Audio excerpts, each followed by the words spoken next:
안녕하세요. 최윤입니다. 엄마는 아들을 너무 모른다. 엄마는 아들을 너무 모른다. 아들을 이해할 수 없는 엄마. 핑계만 찾는 습관 없애기. 핑계만 찾는 습관 없애기. 애들이 참 핑계를 많이 대죠. 특히 남자애들이 좀 그런 성향이 있죠. 반항인지 핑계인지. 아이가 걸음마를 하다가 넘어지면 바닥을 때리면서 우리 아들 넘어지게 하는 나쁜 땅바닥 같으니 라고 말하는 엄마가 있었다. 아이의 할머니에게 배운 행동이었다. 엄마가 직장 생활을 하던 시절 할머니에게 아이를 맡긴 적이 있었는데 할머니의 그런 행동을 아이가 무척이나 좋아했다. 엄마는 그걸 흉내내다가 습관이 들어 아이가 테이블에 부딪히기만 해도 우리 아들 아프게 하는 나쁜 테이블 같으니 라고 말하며 테이블을 때려주었다. 이렇게 자란 아들은 유치원에 들어가서도 서운한 일이 있을 때마다 엄마가 와서 상대를 혼내주기만을 기다리며 눈물을 글썽였다. 하지만 차츰 그런 행동이 웃음거리가 될 뿐이라는 것을 알게 되었다. 그러면서도 아이는 이미 모든 일에 핑계를 찾는 데 익숙해져 있었다. 아이는 초등학교에 들어가서도 엄마의 옷자락을 붙잡으며 울었다. 엄마, 이건 엄마 잘못이에요. 내 미술 준비물을 가방 안에 안 챙겨주셨잖아요.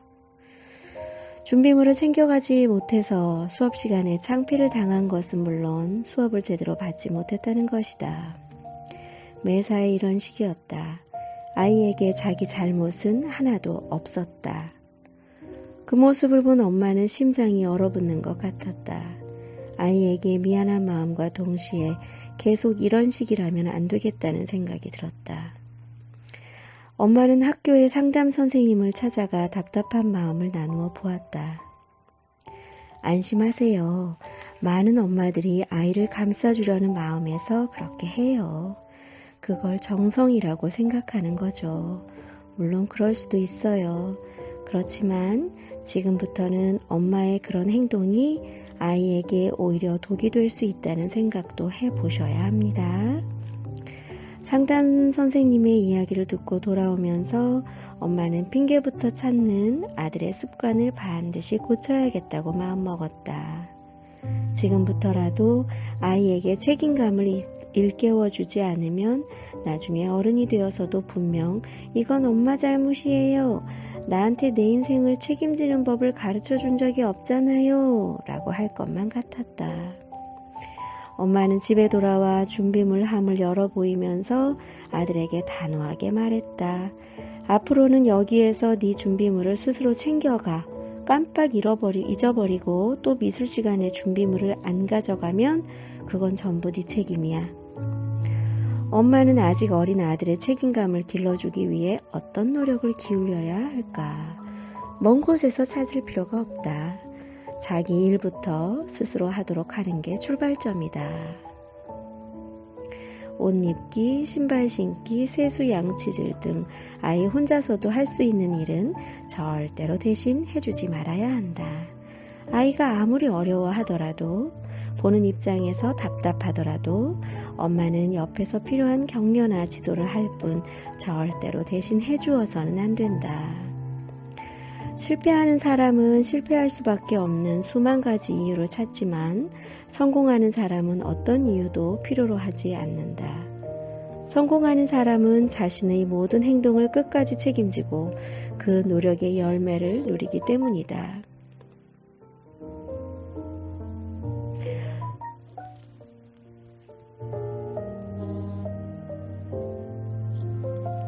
어떤 일을 시작하기도 전에 안 될 이유부터 찾는 사람들이 있다.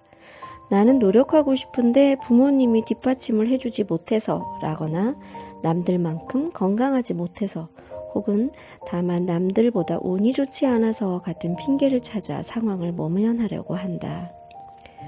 하지만 이런 식으로 핑계부터 찾게 되면 해결책을 찾으려는 노력도 할 수 없다. 또한 핑계로 인해 자신이 갖고 태어난 잠재력도 찾아낼 수 없다. 눈앞에서 핑계거리를 걷어내야만 사냥감을 놓치지 않으려는 표범처럼 목표에만 집중하게 된다. 사실 남자아이라면 대개는 조금씩 거짓말로 핑계를 대는 습관을 가지고 있다. 부모 입장에서는 이런 습성을 보고도 어느 정도는 눈 감아주는 측면도 있다. 하지만 그런 습관이 아이를 잠식하도록 그대로 놔둔 채 견제를 하지 않으면 아이를 타고난 핑계제기로 만들어버리게 된다. 부모 또는 선생님이 뭔가를 검사한다 싶으면 잽싸게 거짓말로 핑계를 대고 노력은 하지 않게 되는 것이다. 이런 아이는 핑계를 자기 보호의 도구로 삼아 그 속에서 안주하려고 한다. 급기야는 막무가내로 대들며 엄마를 핑계 도구로 삼는 아들도 본 적이 있다.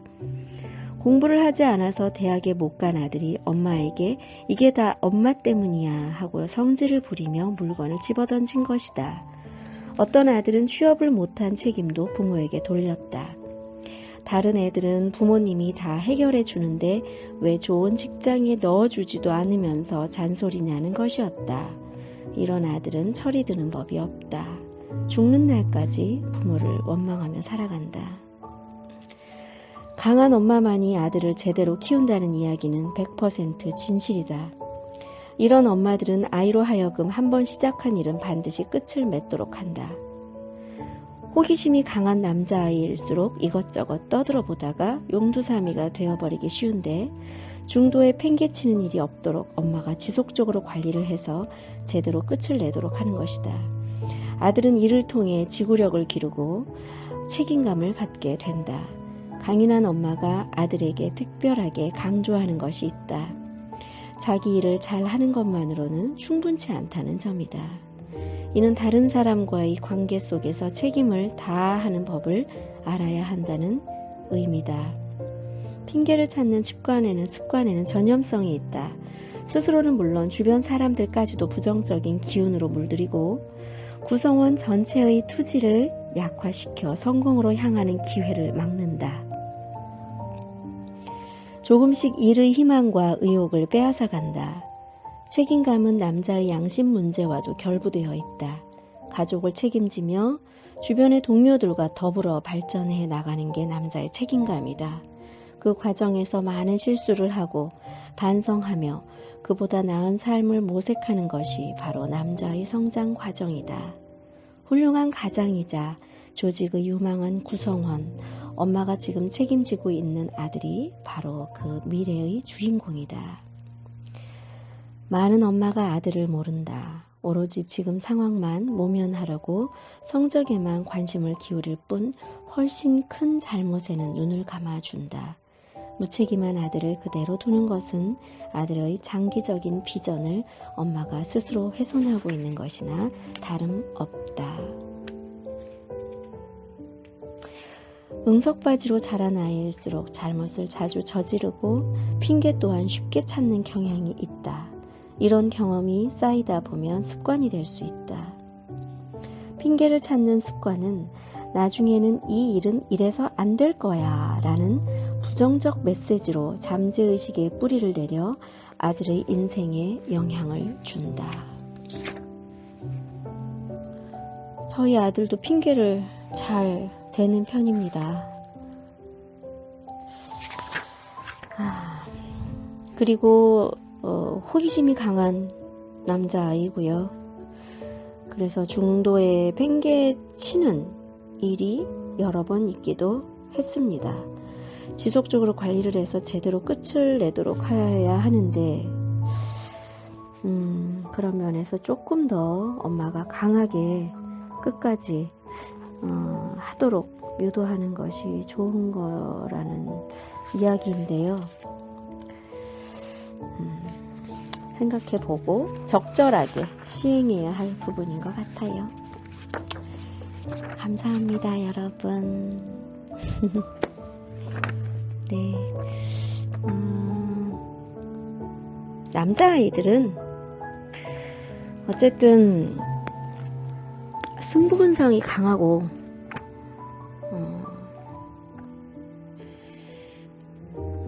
여자아이들하고의 어떤 차이점에 대해서 일단은 명백한 인식을 하고 있는 게 우선인 것 같아요.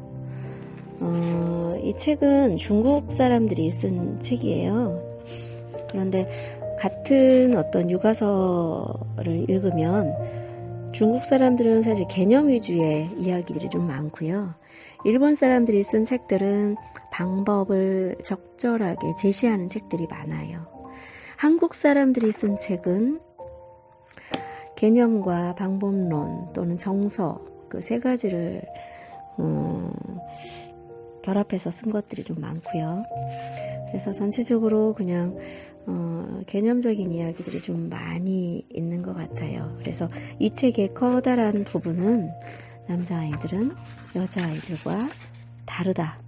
남자아이들에게 지나친 간섭과 지나친 그 어떤 손길은 아이들을 허약하게 만든다. 남자아이들은 강한 심리전에 살아남을 수 있도록 강하게 키워야 한다. 남자아이들은 독립적으로 키워야 한다. 이런 이야기인 것 같아요. 그리고 북한이 어차피 지금도 공산주의 사회잖아요. 그러니까 아마 그런 부분이 좀 더 부각되도록 지금 부각되게 쓴 책인 것 같고요. 그런데 약간 어느 정도는 이제 받아들여야 할 부분이 있긴 하지만 어느 정도는 조금 이제 생각을 다양하게 해야 될 부분이 있다고 느끼는 게 21세기가 요구하는 남자아이들, 여성의 어떤 성장과 지위가 많이 올라간 상태에서 21세기에서 우리 남자 아들들이 여자아이들, 여성들과 평등하게 잘 지내기 위해서는 어느 정도 독립적이고 강하고 남자적이고 이런 것도 필요하지만 이제 그 부분은 남녀가 모두 필요한 부분인 것 같아요. 그것도 필요하지만 어떤 정서 교감, 사람들과 정서를 교감할 수 있는 능력을 개발해 주는 것이 상당히 중요한 것 같고요. 아무리 남자아이들이 그런 여자아이들과 다른 그런 성향이 있다 하더라도 제가 느낀 남자아이들은 상당히 섬세합니다. 그리고 오히려 그 섬세함을 부모가 개발해 주거나 또는 피드백을 해주지 않아서 생기는 폭력성이 저는 있다고 봤어요. 남자아이들을 제가 희한하게 저는 남자아이들이 많이 들어오고 남자아이들하고 잘 맞는 편이고 남자아이들이 우리 남학생들이 들어오면 거의 졸업할 때까지 오래 다니는 편인데 그 남학생들은 적당한 거리를 두고 존중해주면서 인정해주고 인정이 첫 번째예요. 인정. 자존감을 세워주고 인정해주고 그 다음에 적절한 규칙에 예외를 두지 않고 그리고 어떠한 정서적인 부분에 있어서의 섬세한 교감을 해주면 좋아하는 것 같아요. 남자아이들이. 그런데 대부분은 집안에서 그 정서적인 섬세한 부분을 교감을 안 시켜준 경우에는 자기 감정을 어떻게 처리해야 할지 혼란 속에 놓여지는 것 같아요. 여자아이들은 감정의 교감이라는 부분에 있어서 남자아이들보다 한 400배 이상 태어날 때부터 엄청난 그 능력을 가지고 태어나는 데 비해서 남자아이들은 감정의 교감이라는 부분이 여자아이들에 비해서 현저하게 떨어진 상태로 태어나거든요. 그리고 이제 길러지는 과정에서도 조금 이제 교감적인 측면이 여자아이들보다는 떨어지겠죠.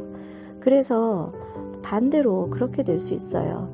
어떤 감정, 자신이 느끼는 그 감정의 색깔, 감정의 형태, 감정의 무늬가 뭔지 몰라요. 그래서 남자아이들을 보면 자기가 뭐 때문에 괴롭고 뭐 때문에 힘든지 그 형체조차 알지 못하고 그냥 어떠한 그 막 범벅이 되어 있는 감정 속에 틀어박혀 있는 거를 저는 느꼈거든요. 그래서 저는 오히려 뭐 무조건 강하게 키우고 책임감을 키우는 면에서는 책임감과 독립심을 키우는 면에서는 남자아이, 여자아이 불문하고 사람으로서 사회를 살아갈 때, 미래 사회를 살아갈 때 반드시 만들어줘야 할 부분이라고 생각하고요.